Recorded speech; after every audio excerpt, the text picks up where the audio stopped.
ನಮಸ್ಕಾರ ಎಲ್ಲರಿಗೂ, ಹೇಗಿದ್ದೀರಾ ನೀವೆಲ್ಲ? ಸೊ ಇನ್ನೇನು ಮಕ್ಕಳ ಎಕ್ಸಾಮ್ ಎಲ್ಲ ಶುರು ಆಗ್ತಿದೆ. ಸೊ ಎಕ್ಸಾಮ್ ಮುಗಿಸ್ಕೊಂಡು ಬಂದಮೇಲೆ ಏನಾದ್ರು ಸ್ವಲ್ಪ ಟೇಸ್ಟಿಯಾಗಿ ಡಿಫ್ರೆಂಟಾಗಿ ಮಾಡಿಕೊಟ್ರೆ ನೆಕ್ಸ್ಟ್ ಎಕ್ಸಾಮ್ಗೂ ಓದೋಕ್ಕೆ ಅವ್ರಿಗೆ ಪ್ರೋತ್ಸಾಹ ಸಿಗುತ್ತೆ. ಸೊ ಹಾಗಂತ ನಾನಿಲ್ಲಿ ಇವತ್ತು ಗೆಣಸಿಂದು ಒಂದು ಸ್ನ್ಯಾಕ್ ಮಾಡ್ತಾಯಿದ್ದೀನಿ ನನ್ನ ಮಗಳಿಗೆ. ತುಂಬ ಸಿಂಪಲ್ ಈ ರೆಸಿಪಿ.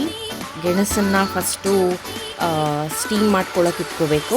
ಆಮೇಲೆ ನಾರ್ಮಲ್ ಚಪಾತಿ ಥರ ಒಂದು ಕಣಕವನ್ನು ಕಲಸಿಟ್ಕೋಬೇಕು.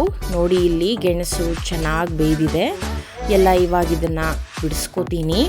ಸಿಪ್ಪೆ ಎಲ್ಲ ತೆಗೆದಿಟ್ಕೊಂಡು ಸಾಫ್ಟಾಗಿ ಮುಷಿಯಾಗಿ ಅದನ್ನು ಮ್ಯಾಶ್ ಮಾಡ್ಕೋಬೇಕು. ಇನ್ನೊಂದು ಕಡೆ ಕಡಾಯಿಯಲ್ಲಿ ನಾರ್ಮಲ್ ಒಗ್ಗರಣೆ, ನೀವು ಬೇಕಾಗಿದ್ದಂಥ ಎಲ್ಲ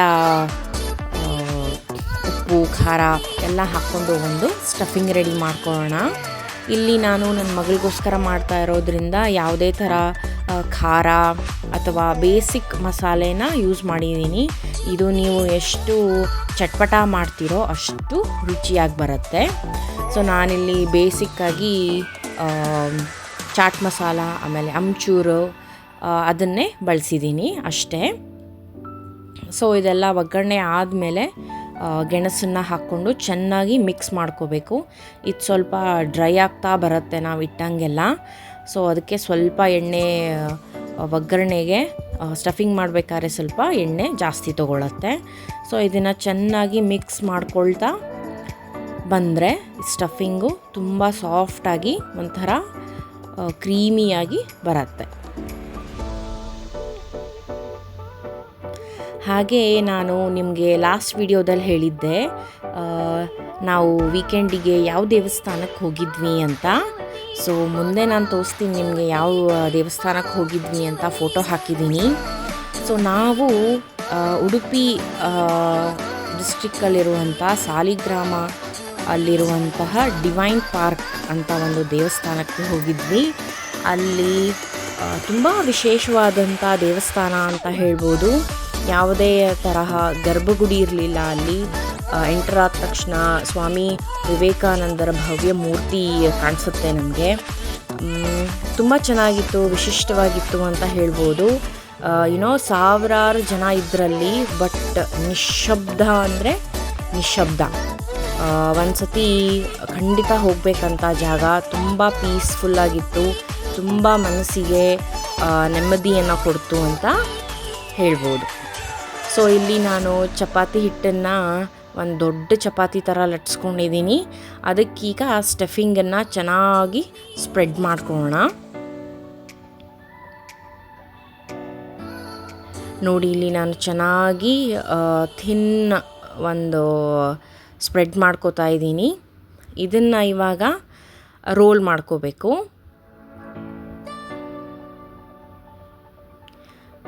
ಚಪಾತಿನ ಲಟ್ಟಿಸ್ಕೋಬೇಕಾದ್ರೆ ನಿಮಗೆ ಕಷ್ಟ ಆಗ್ತಿದೆ ಅಂದರೆ ಸ್ವಲ್ಪ ಡ್ರೈ ಹಿಟ್ಟನ್ನ ಹಾಕ್ಕೊಂಡು ಕೂಡ ಲಟ್ಟಿಸ್ಕೊಂಡ್ರೆ ಈಸಿಯಾಗಿ ಬರುತ್ತೆ.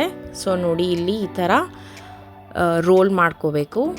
ಈ ಥರ ರೋಲ್ ಮಾಡ್ಕೊಂಡ್ಮೇಲೆ ಒಂದೊಂದು ಇಂಚಷ್ಟು ಕಟ್ ಮಾಡ್ಕೋಬೇಕು. ಕಟ್ ಮಾಡಿಕೊಂಡು ಅದನ್ನು ಎರಡೂ ಕೈ ಮಧ್ಯ ಇಟ್ಕೊಂಡು ಸ್ಲೈಟಾಗಿ ಸ್ವಲ್ಪ ಪ್ರೆಸ್ ಮಾಡ್ತಾ ಅದನ್ನ ಫ್ಲ್ಯಾಟ್ ಶೇಪಿಗೆ ಕೊಡಬೇಕು.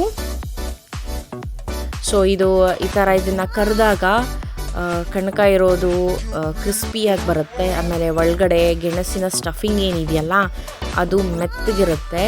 ಸೊ ಕಾಂಬಿನೇಷನ್ನು ತಿನ್ನೋಕ್ಕೆ ಸಖತ್ತಾಗಿರುತ್ತೆ. ಈಗ ಬೇಗ ಕರ್ಕೊಂಬಿಡೋಣ ಇದನ್ನ.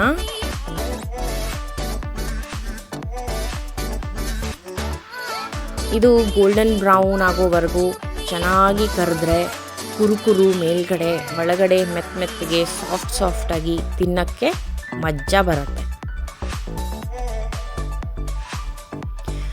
ಸಿಹಿ ಗೆಣಸು ಹಾಕಿರೋದ್ರಿಂದ ಒಂಥರ ಸ್ವೀಟಾಗೂ ಬರುತ್ತೆ ಇದು.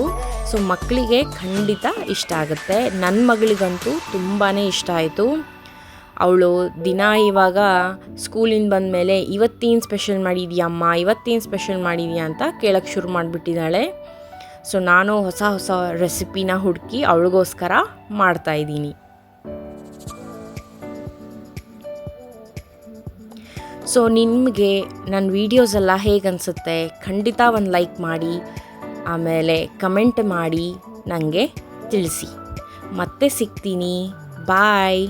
ಒಳಿತಾಗಲಿ, ಶುಭವಾಗಲಿ.